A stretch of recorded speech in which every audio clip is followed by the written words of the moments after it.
30. What I'm about to say, I want recorded because I want the people who just sign up to get the recording to hear this.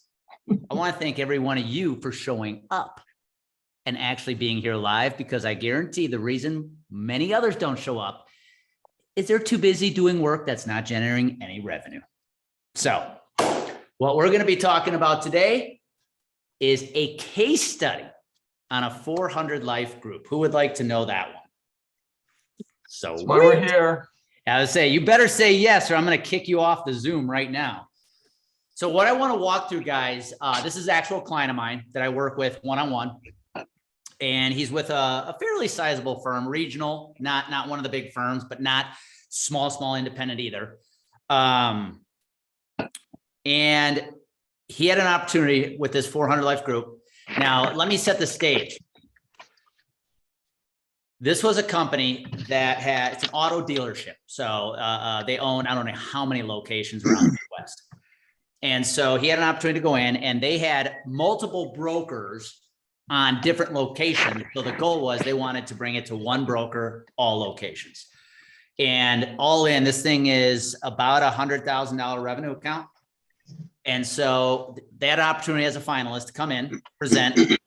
They were going up against bigger players. So for folks who are small independents listening in, he was going up against bigger players, definitely for sure. And I'll never forget this. This was just about a month ago. He won it. And on our coaching call, the week before, we spent that coaching call getting him prepared for what he was going to present.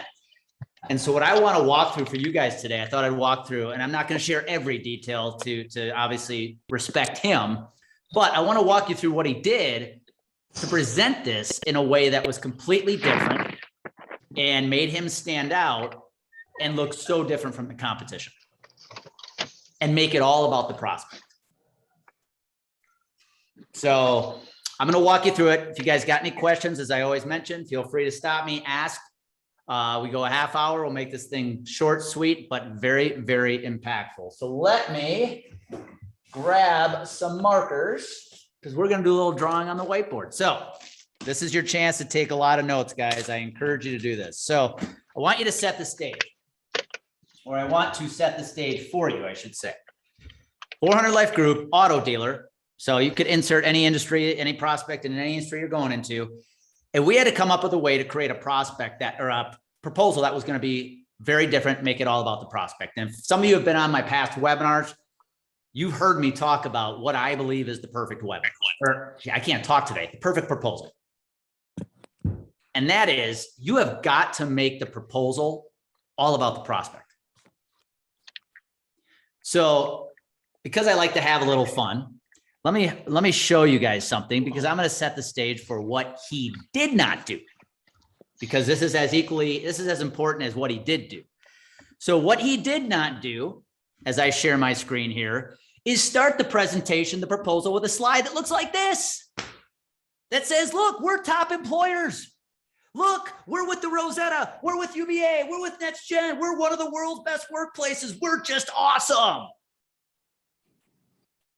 This is how so many people start their proposals. I love these firms. I've been a part of these firms, but I got to be really honest. No one cares. Craig, I know you're part of UBA. I used to be a part of UBA. At the end of the day, it's not going to win you the business. So don't start your proposals off making it all about you and all of your credentials and designations. Nobody cares. Now, into the north. The slide like that can go at the back end if you want to establish a little credibility at the back. But don't kick it off with that. Here's what he did not do as well. He did not have a slide with the whole list of his capabilities. And if you read this list, yes, I'm having a little fun down at the bottom. Yep, even more compliance to bore you, spreadsheets that bore the shit out of you, reports you can do nothing with, and meaningless work that makes it appear we're actually doing a lot. Guys, we don't need to throw all this at them. In fact, I would tell you guys, in a proposal, when you show a slide like this, and I know I'm having some fun, but with all of your capabilities, what you're subconsciously doing to the prospect is introducing new goals and problems into their life. If things on this list weren't a problem of theirs, and now you presented it as a possible problem, you've now confused them. You've thrown too much at them.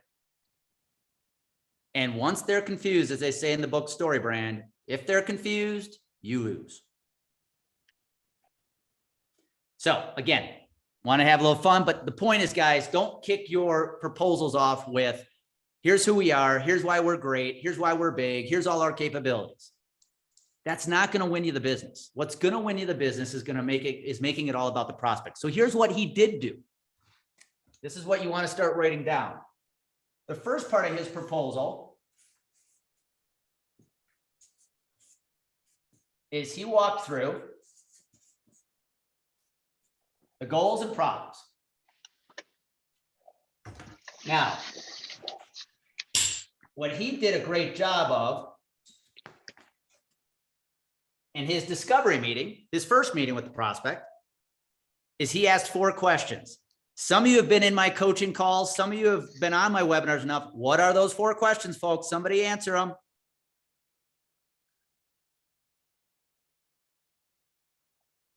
Oh, Brian, Craig, I'm looking at you guys right now, and I am a little offended. What is one question we should always ask every prospect in a discovery meeting? Number 1 goal right now. What is your number 1 goal right now? Cole, yes, you just heard this on Wednesday.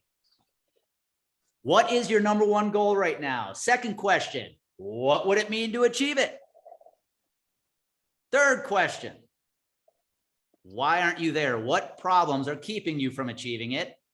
And number 4, how's that affecting you right now? Because they just gave you a very large part of their story, folks. What is their goal? What would success look like if they got there? What's their problem, and what's failure look like today? So now he took that information, and using simple slides, by the way, if we want to get detailed, he just laid out their problems and their goals, and then what would success look like and what failure looks like today, because he wanted to reconfirm that that's exactly where they're at today. Get them to reconfirm that, yep, that's our goal. Yep, that's where we want to get to. Yep, this is our set of problems, and this is what's happening today. Yep, awesome. Because think about this, guys. Between the time you first meet a prospect and the time you actually propose to them, it could be a couple of weeks, right? They forgot a lot of what you talked about. They've got other irons in the fire. So you got to bring them back to what you've talked about.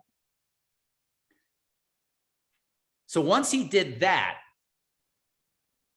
then he went on to step number 2.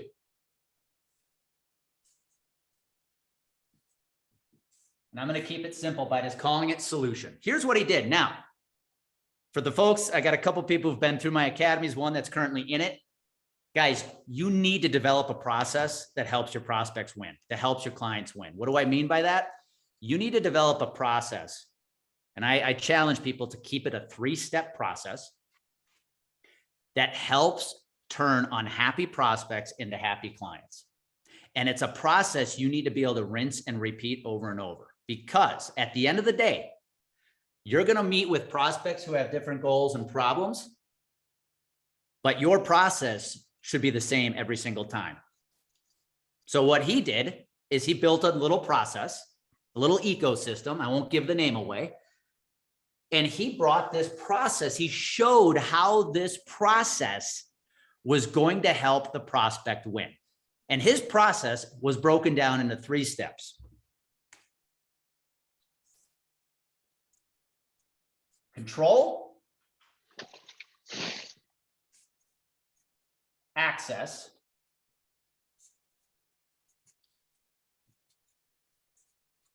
and rewards. So he went through how his process, his solution is going to fit into their goals and their problems. Control meaning, hey, might want to think about looking at self-funding. Way to control your cost. Here's how we can help you do that. Maybe not this year, but over the next 2-3 years, here's how we can help you do that.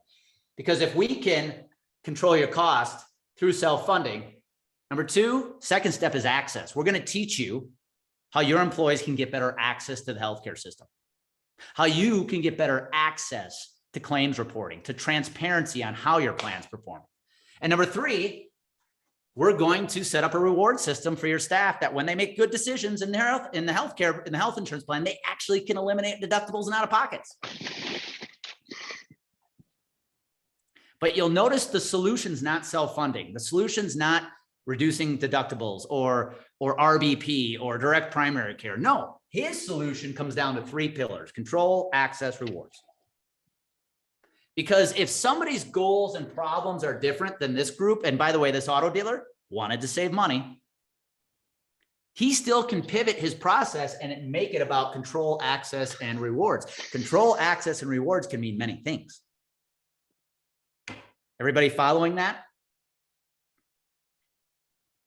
So then he walked through how his process was going to help this prospect overcome their problems and achieve their goals. And then what he did was where the magic was. I'm going to call it personalized. After he went through and reestablished their goals and their problems, what success would look like, what failure looks like today, he walked through his process, showed them with each step how he thinks based on their goals and problems they can help. Here's what he did that really led to the victory, in my opinion.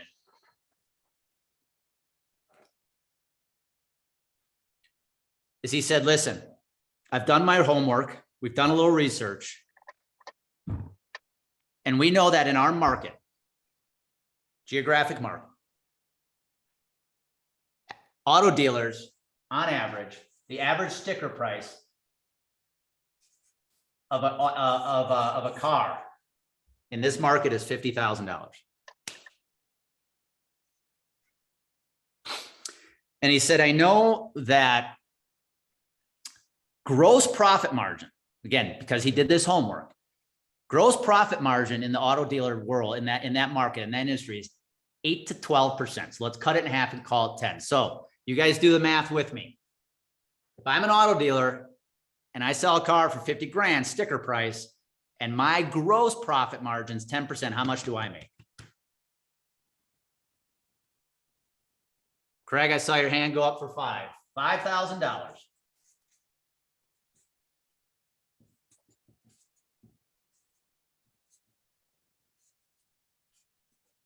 Now, anybody know what the net profit for an auto dealer is? After all expenses come out, what their net profit on a car is? 2%. You're spot on. It's 1 to 3. So cut it in half. So a net profit on selling one $50,000 car is $1,000. You think auto dealers have to sell a lot of cars? Now, guys, insert a prospect in any industry. Now, the one that maybe this does not apply to is nonprofits, right? They don't make widgets. They don't really have net profit margins as much as other industries, but insert manufacturing, insert construction, home builders, whatever it is. They've got a gross profit, they got a net profit. But here's why he set this up this way. He said right now, every year, because he did not know what their renewal was. In fact, they did this mid-year because they got multiple plans. He said every year your overall health insurance budget goes up 10%. And that's on a $4 million budget. So somebody do the math for me. What's 10% on a $4 million budget? 400,000. 400,000 bucks.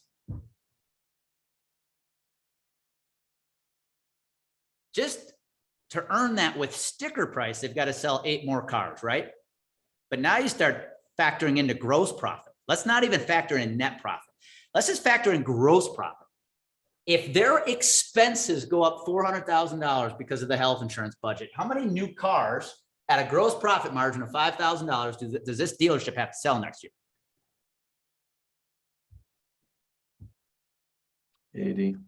80 cars.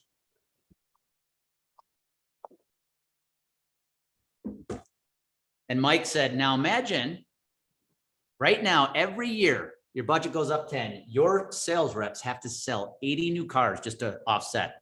I'm not even factoring in net profit, just to offset your health insurance increase.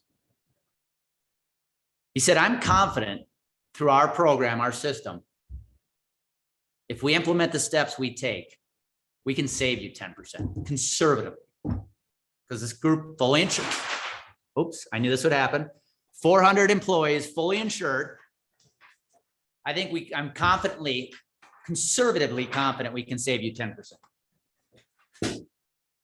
What would it feel like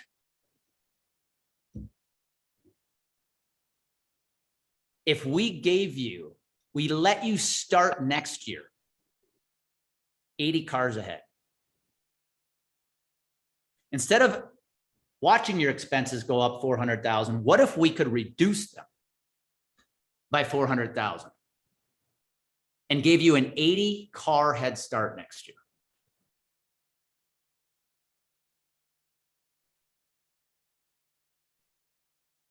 That statement right there, gang, won him the business. He did not make it about health insurance premiums. He did not make it about carriers. He did not go into an epitaph about self-funding and what it all entails.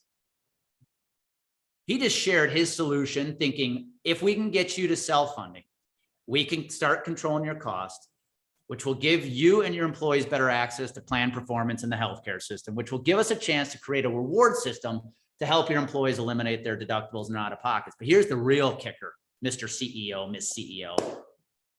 Every year, your budget goes up 10%. You have to sell about 80 new cars just to offset that. We want to actually give you an 80 car head start. Do you think your competition is saying that? No. So my point is, guys, when you make the proposal all about the prospect, and you actually take what you do. This was a health insurance conversation, but all of a sudden it turned into a new car sales conversation. It could be a new manufacturing widgets conversation. And you spin it into their world. You will have them saying yes faster than you could ever imagine. And I don't want to sound Pollyanna on that, but it's the truth. Because often our prospects cannot take what you're doing, even though it's an expense they watch go up every year, kill their P&L. They're not always equating to how that's affecting their sales or affecting cars or affecting widgets or affecting construction projects. But if you actually show them how it does, it clicks for them. And when it clicks for them and they can say, we're hiring these guys, we're hiring this woman because she or he is going to help us actually impact our entire business. Yes, they're going to do it through the channel of health insurance.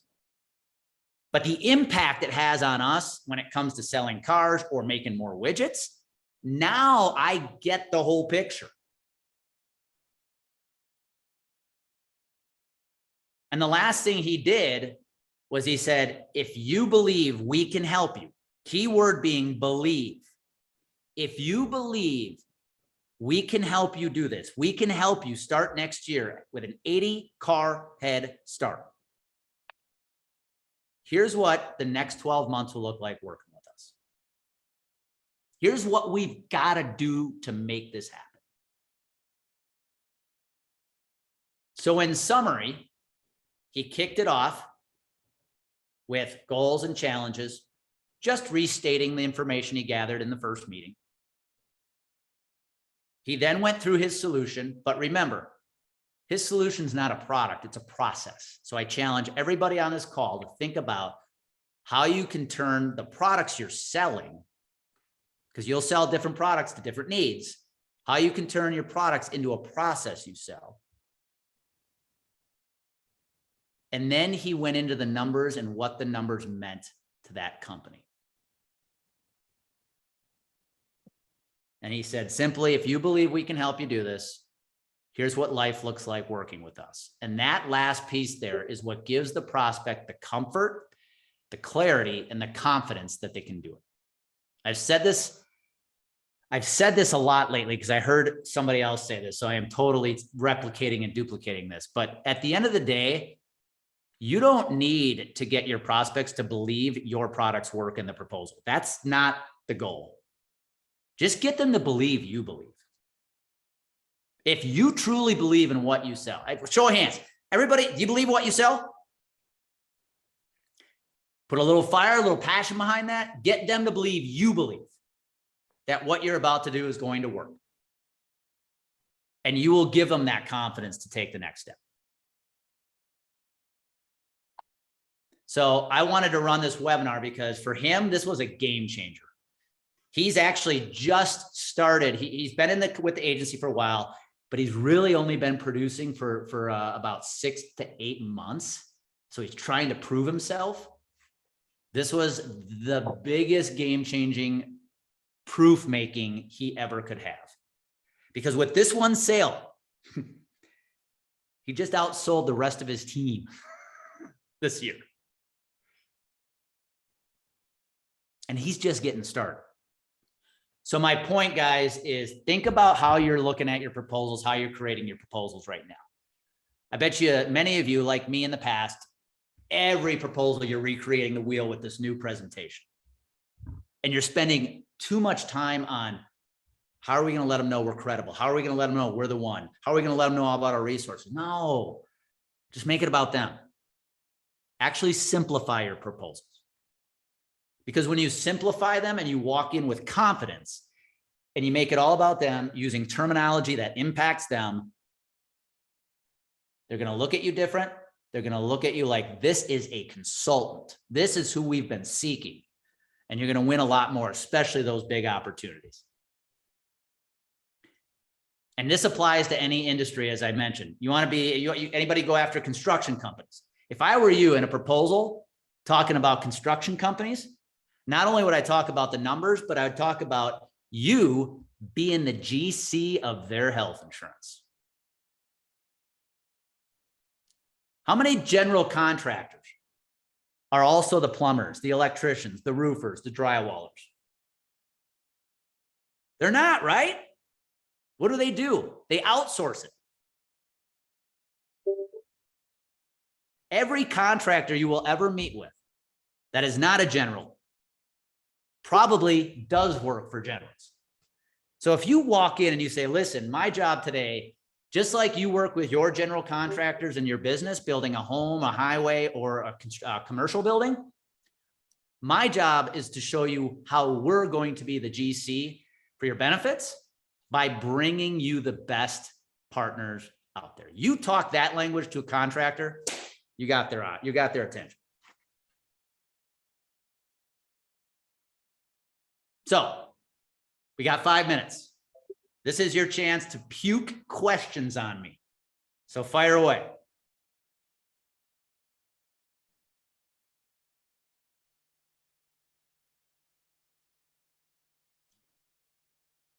All right, I'll ask you one, Andy. Awesome. I have a bunch of producers on the call. You guys should not be afraid to talk. So did this, was his complete goals and problems of going through the process and everything he put together as goals and problems, solutions, was it all built on just the 4 questions, or did he have a more in-depth discovery? Great question. So he knew the goals and the problems and the success and the failure, right? That's what he knew, where they wanted to go and what they wanted to avoid.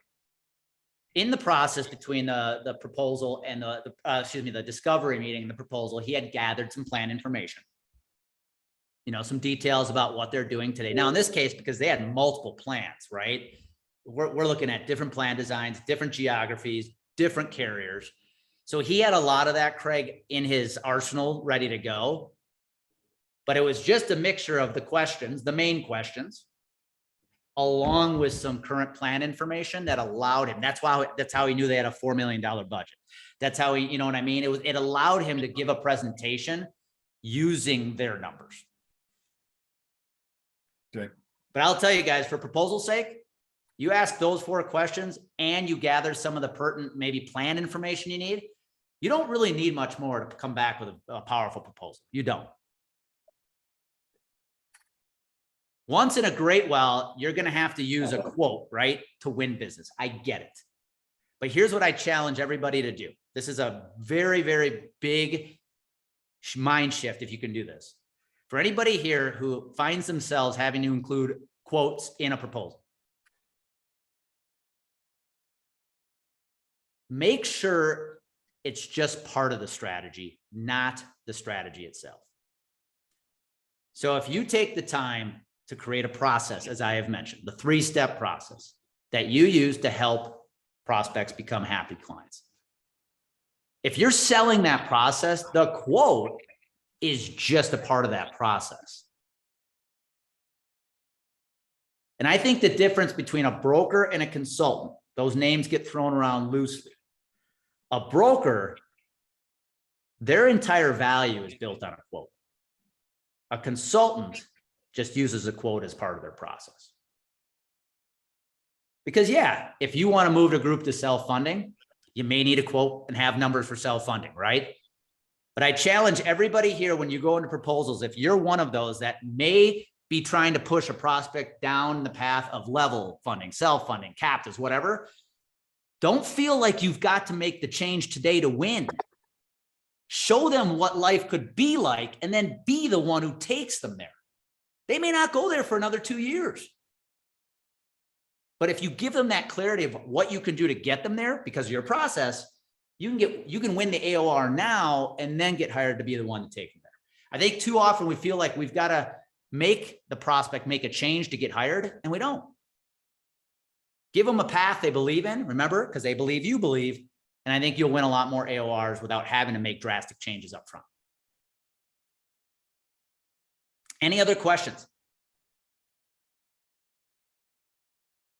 Yes. Gary, you look deep in thought.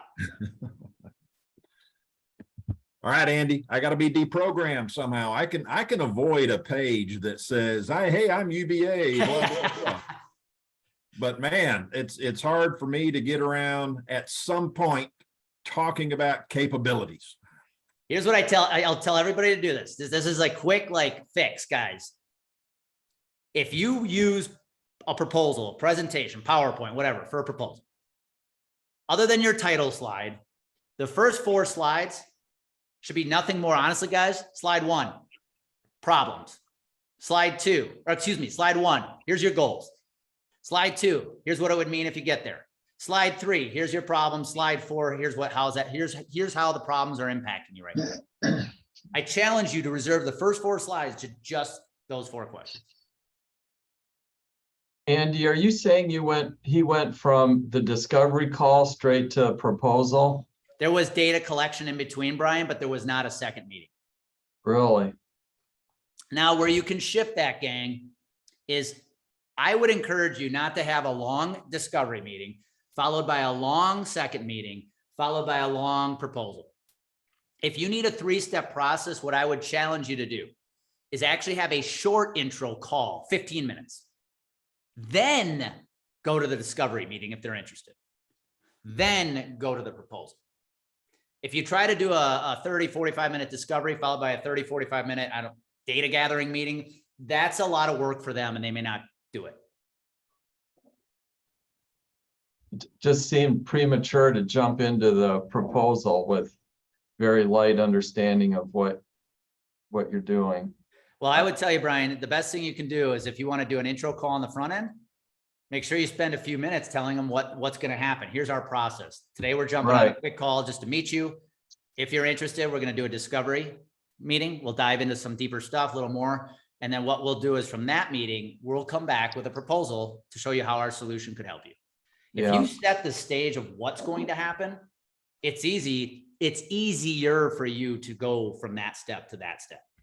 It just seemed in order to do that, make that believable, you had to go through their discovery of what the strategies you have to get them to saving the 10%.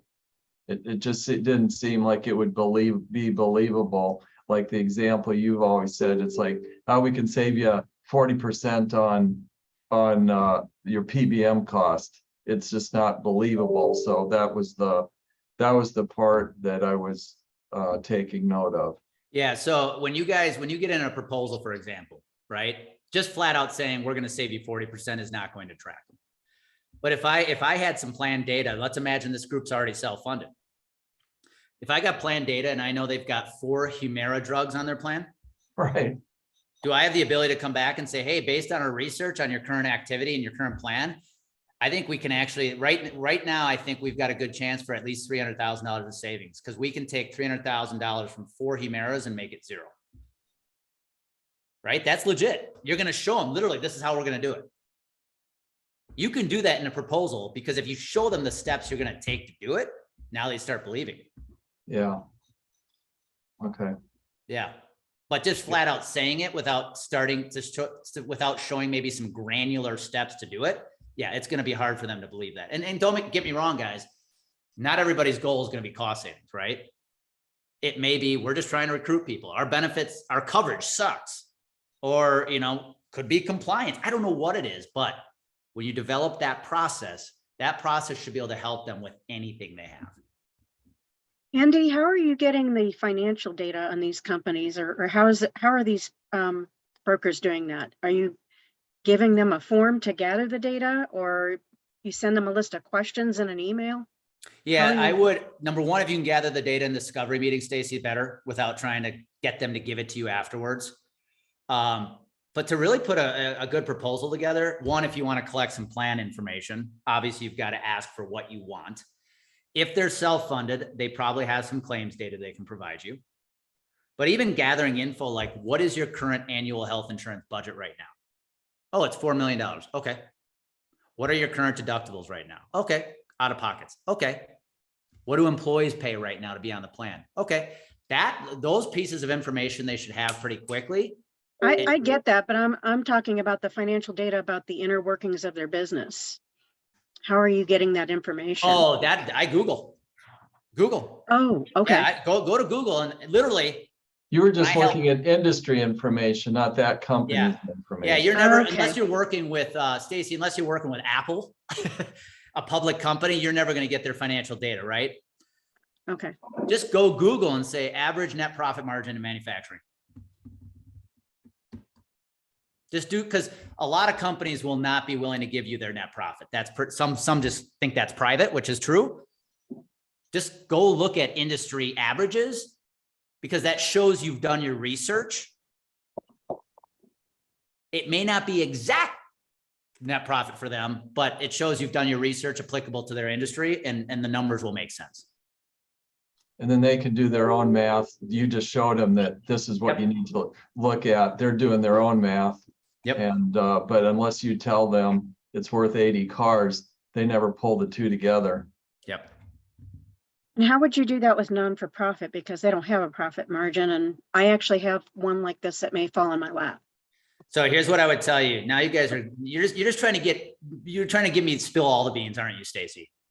Now, nonprofit, here's what I would do with nonprofit, guys. One thing that makes nonprofits unique is they can't make more widgets. No. Right? Their revenue is completely reliant on the outside. And a specific state could make a change in laws that screws them out of grant money, right? So somebody tell me the 3 ways a nonprofit makes money. Fundraising. Fundraising, Giving. grants, right? When I go in with a nonprofit, I jokingly say, but it makes sense to them, you have to set up the stage that one of their biggest risks right now to their revenue is 100% dependent. And all it takes is one donor, one law change, and that happened to a nonprofit of mine in Kansas. And I said, what I'm here to do today, again, I have fun with it. I'm here to become your biggest donor. And the biggest donor should be you making your own donation. Let me show you how. If I can come in and save you $50,000, $100,000 on your health insurance, it is a cost saving sale. You just made the best donation. And by the way, nonprofits, if you're in the cost saving world of benefits and that's what you like to do, Nonprofits are great because guess what? Their employees get paid like crap.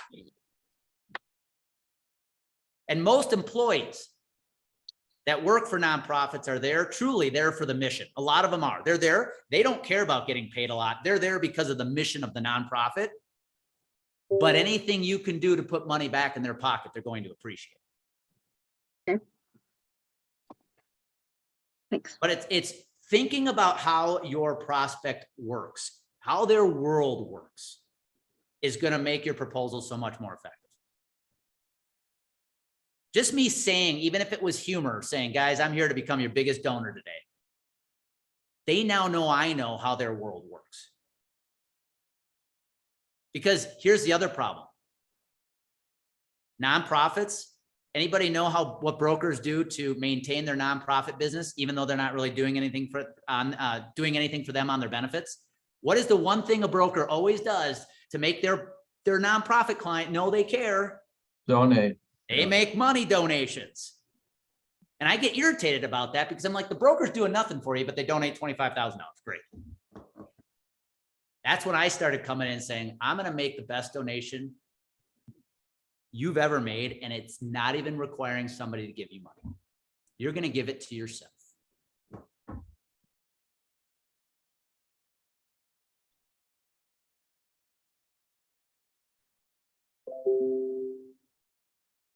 That message right there, guys, actually got me hired as a consultant for a nonprofit working directly with Blue Cross Blue Shield of Kansas. They were fully insured at the time. Blue Cross freaking hated it because Blue Cross works direct with employers in Kansas. There's no broker. So now they had to deal with us. And oh, did they squirm. Did you get a commission? The client paid us. Okay. Client paid us a consulting fee. But the point is, guys, use the right language. This is why I preach communication. Use the right language with prospects on proposals, guys. Make it about them, and you'll win a boatload of business and bigger business and big business. So, you guys ready? Quick question. No, you're done. We're done. Okay. No, go ahead, Stacy. Did you move them from Blue Cross? Yes, we ultimately moved them to self-funding. Okay. Level funding. Excuse me, level funding. Yeah, this is the same situation. That's why I was asking. Yep. But it took a year. So, well, guys, last question. I'm gonna let you guys run. Who in this room believes in what they sell? If you do, if you don't, first and foremost, go find something else to do. And I'm not saying that to be rude. Life's too short. But if you believe in what you sell, guys, you have an obligation to freaking tell people about it. Don't think you're going to be annoying. Don't think you're going to be a bother, a pest. You have an obligation to tell people about it if you truly believe you can help them. So go kick ass. Thank you, Andy. All right, guys. Recording will be available in a couple hours. Thank you.